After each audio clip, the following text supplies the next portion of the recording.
এবং এই মুহূর্তে যে খবরের দিকে আমরা নজর রাখবো, সংশোধনী বিল বিধানসভায় পঞ্চায়েত আইন সংশোধনী বিল, সেই সংশোধনী বিল পেশ পঞ্চায়েত মন্ত্রী দিলীপ ঘোষের। এই খবরের দিকে আমাদের নজর থাকবে। তবে এরই পাশাপাশি আমরা এই মুহূর্তে আমরা যে প্যাকেজ খবরের দিকে নজর রাখছি, যে সেবাশ্রয় নিয়ে ভুরি অভিযোগ। ভাইপো অভিষেক বন্দ্যোপাধ্যায়ের বিরুদ্ধে আরও একটি এফআইআর হয়েছে এবং সেখানে যে এফআইআরে যে অভিযোগটা রয়েছে যে একটি রিসর্ট দীর্ঘদিন ধরে দখল করে রাখা ছিল, আর সেই রিসর্ট শুধু দখল করে থাকা নয়, সেখানে সেবাশ্রয় ক্যাম্পে যারা চিকিৎসক ছিলেন সেই চিকিৎসক এবং কর্মীদের থাকা খাওয়ার খরচও বহন করতে হয়েছে ওই রিসর্টকে। অর্থাৎ সেবাশ্রয় নিয়ে একের পর এক অভিযোগ।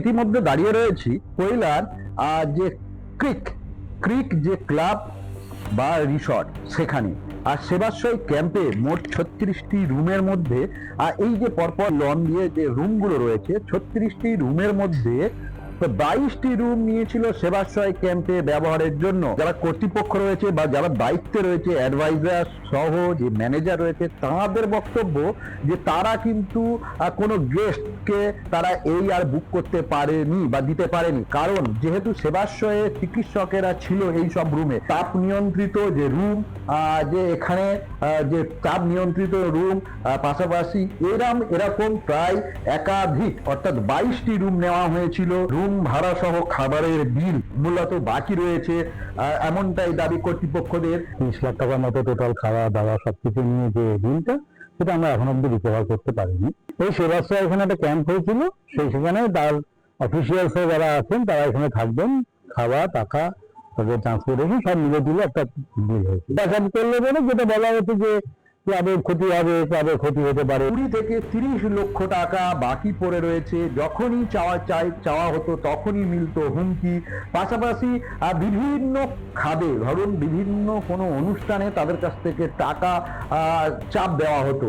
পাশাপাশি যেমন টাকা না দিতে পারলে যেমন হুমকি থ্রেডের সম্মুখীন হতে হতো এই কর্তৃপক্ষদের। এবং এই সকল রুম কিন্তু বা এই যে খাওয়া তা কিন্তু প্রায় বিনামূল্যে চলেছে, এমনটাই দাবি কর্তৃপক্ষের। টাকা চাওয়া মানে যখন যেমন প্রোগ্রাম হতো তখন সেই টাকা ইয়েটা ধরতো প্রোগ্রামের উপর অনুদান হিসাবে। তো ব্যবসা করতে গেলে অনুদান, ধরুন 20-22টা রুমে তো আমাদের গেস্ট ছিল, 20-22টা রুমের গেস্ট ছিল, 110 জন মতো। আদৌ কি যে টাকা বকেয়া পড়ে রয়েছে সেই টাকা আদৌ পাবে না সম্পূর্ণ জলে যাবে, এমনই কিন্তু প্রশ্নচিহ্ন থেকে যাচ্ছে। কৈলান থেকে রাজু মুখার্জি রিপোর্ট, রিপাবলিক বাংলা। নানা ধরনের কন্টেন্ট দেখার জন্য লাইক করুন, শেয়ার করুন আমাদের ফেসবুক পেজ, সাবস্ক্রাইব করুন আমাদের ইউটিউব চ্যানেল। পাশাপাশি অন্যান্য ব্রেকিং নিউজের জন্য অবশ্যই চোখ রাখুন রিপাবলিক বাংলায়।